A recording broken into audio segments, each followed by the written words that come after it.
Today's topic for discussion is a topic of plant pathology, and today's topic is Ticca disease of groundnut. The botanical name of groundnut is Arachis hypogaea. Groundnut, it is a crop which is extensively grown as a commercial crop for its oil yielding seeds. Groundnut is grown throughout the world, and several states of India grow groundnut in large scale. And one of the disease which is very serious, which causes heavy losses of the crop, that is Ticca disease of groundnut. The disease especially occur on the leaf, so it is also known as leaf spot disease of groundnut. This is one of the best known leaf spot disease of Arachis hypogaea.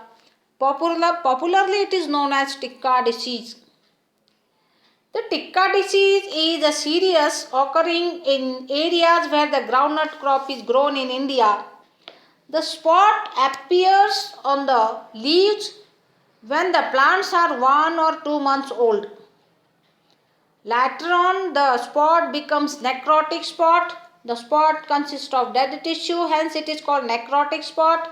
And in severe cases of disease development, the symptoms occur on the stem also.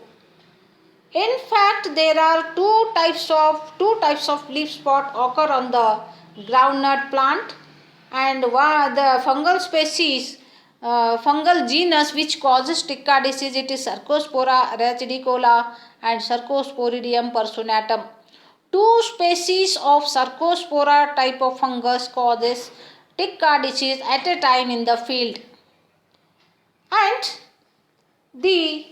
there is difference in their spot structure, size, shape and color and type of spore, etc. Let us see later. The leaf spot disease which is caused by the Cercospora species, it is of the major importance. Let us see the causal organism of this is the photograph. To the left side, the Ticca disease the symptoms of the Ticca which are caused by Cercosporidium personatum. The spots are very small and large in number, round in shape, and to the right side photograph is shown the spot which is caused by Cercospora rachidicola. The spots are large in size, few in number. This is the difference. Let us see the causal organism. The Ticca disease of groundnut is caused by two species of Cercospora. And now, initially the Cercospora personata was the name. Later on it has been changed to Cercosporidium personatum. And another species of Cercospora is Cercospora rachidicola. These two species differ from each other with respect to size, shape and color of necrotic lesions, necrotic spots they produce on the leaf. Even there is difference in the conidia, shape, size of conidia. Next. Let us see what is the difference between the lesions and spores of Cercosporidium personatum and Cercospora rachidicola. See that leaf spots are small in case of Cercosporidium personatum, and mostly the spots are circular and about 1 to 6 mm in diameter. In case of Cercospora rachidicola, the leaf spots are comparatively large in size, irregular in shape, even the outline is irregular, and 4 to 10 mm in diameter.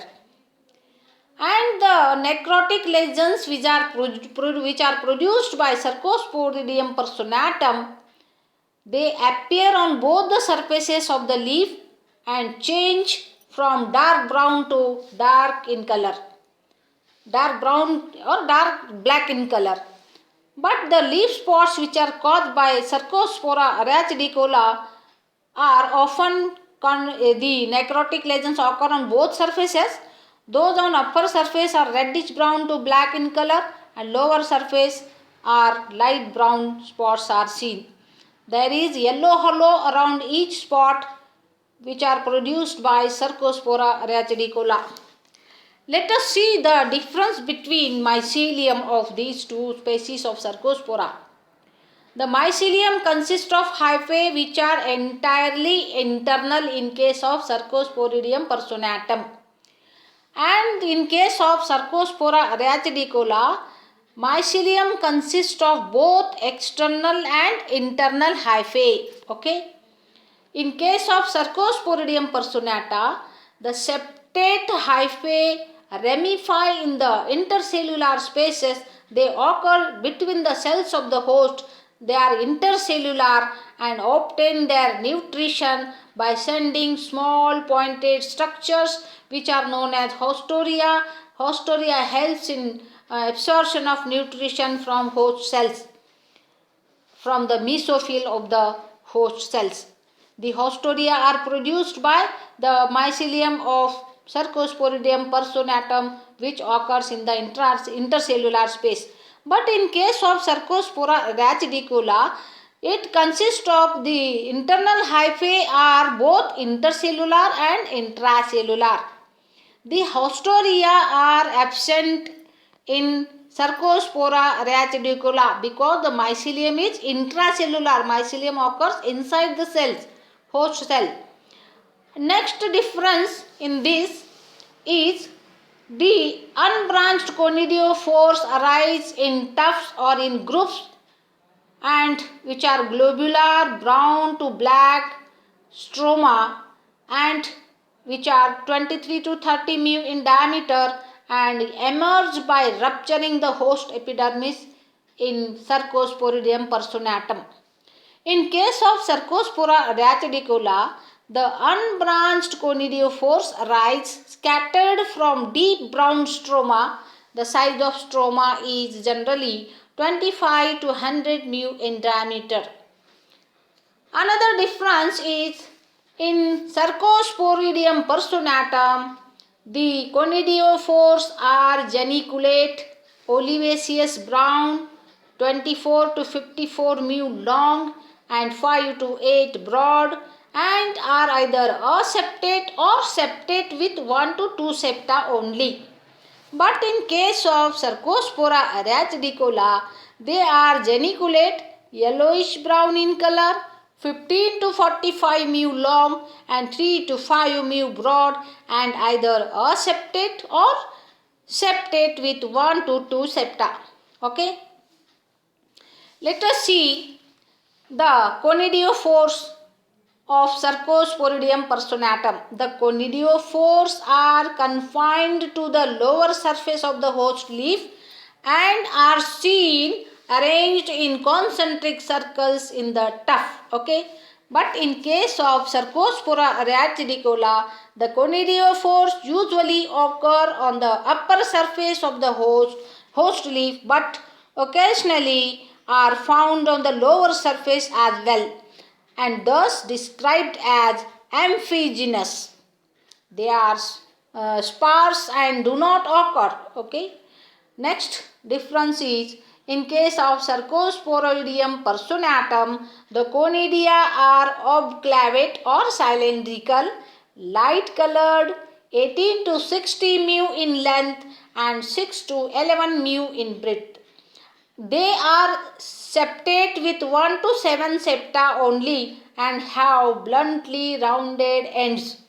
But the conidia of Cercospora arachidicola are obclavate, hyaline. Hyaline means colorless. Colorless means not white. It is colorless or pale yellow to slightly olivaceous colored. 38 to 108 mu long and 8 to 6 mu broad. They are aseptate with 4 to 12 septa and have rounded to distinctly truncate base and subacute apex, and these are larger conidia in comparison to the conidia of Cercosporidium personatum. Let us see how is the disease cycle of the pathogen. Primary infection takes place by soil-borne conidia. After harvest of the crop, what happens? All the infected leaves, They fell off in the soil and remains in the soil for long duration, and the infected leaves acts as a source of primary inoculum for the next year's crop. The conidia or the fungal hypha in the plant infected plant debris remains in soil, also remains in seed and pots. The spread of the disease during the season is by means of wind disseminated conidia. The conidia are light in weight, they are easily carried, they are easily blown away by wind. Penetration is direct through the epidermis. The spore, the conidium that fell off on the host surface, that germinates and produces a small germ tube that enters into the host through epidermis or through the stomata. Chiefly it occurs through the upper epidermis. However, there is possibility of infection through both the leaf surfaces. Okay, this is the life cycle. This is a disease cycle of the ticca disease of groundnut, which is caused by Cercosporidium personatum and Cercospora rachidigula. Two species of Cercospora causes ticca disease of groundnut at a time. Okay, let us see the predisposing factors. Several plant pathologists worked on this, and the environmental conditions which are favorable for the growth are heavy dew, that is humidity, and low temperature in the environment is very favorable for the infection and spread of the disease in the field. Several authors studied the effect of fertilizers, that is NPK like fertilizers, on the disease development. According to some pathologists, NPK fertilizers on the incidence of disease and found that the application of nitrogen and phosphatic fertilizers increase disease incidence, whereas potash type of fertilizer that decreases disease for some extent. This is one of the view of the plant pathologist. And next, let us see the control measures. Just we heard that the disease, after harvest of the crop, the diseased leaves remain in soil, and that the infected plant debris that acts as the primary inoculum. And the leaves of this groundnut, they are very small in size. After drying, they spread in the field, and it is very difficult to collect all the leaves from the field. Therefore, rotation of the crop will help to decrease the disease for some extent. Rotation of the crop helps to reduce the disease because the plant pathogenic fungi, this fungus, this is a host specific in nature that do not infect to the other crop besides groundnut. Therefore, we have to sow the different crop in the field where the earlier crop was groundnut. Okay, in this way crop rotation can help to reduce the disease. Another treatment, that is seed treatment. Before sowing, we have to treat the seeds by recommended fungicide. Any recommended systemic fungicide we have to use, and after treatment of the seed, the treatment procedure and concentration is also given on the fungicidal box. We have to follow all the instructions of the fungicide given on the box. Otherwise, if we use higher concentration, that will be harmful for the crop. Therefore, recommended dose is very important to treatment of the seed as well as for the spray purpose. And we can reduce the disease by collecting the plant debris from the field. We have to collect all the infected plant debris from the field, and we have to burn it away from the field. This is one of the method to reduce the disease intensity in the field. And there are several fungicides available in market. Copper sulfate 0.5% is very effective against the disease. Agrosangian dressing of naked seed is also equally effective. But these fungicides, these are not available in market. Now new fungicides are available. Eco-friendly fungicides are also available in market, and as per the instructions, as per the new research, the recommended fungicides has to be used for the management of the disease. This is all about the ticca disease of the groundnut.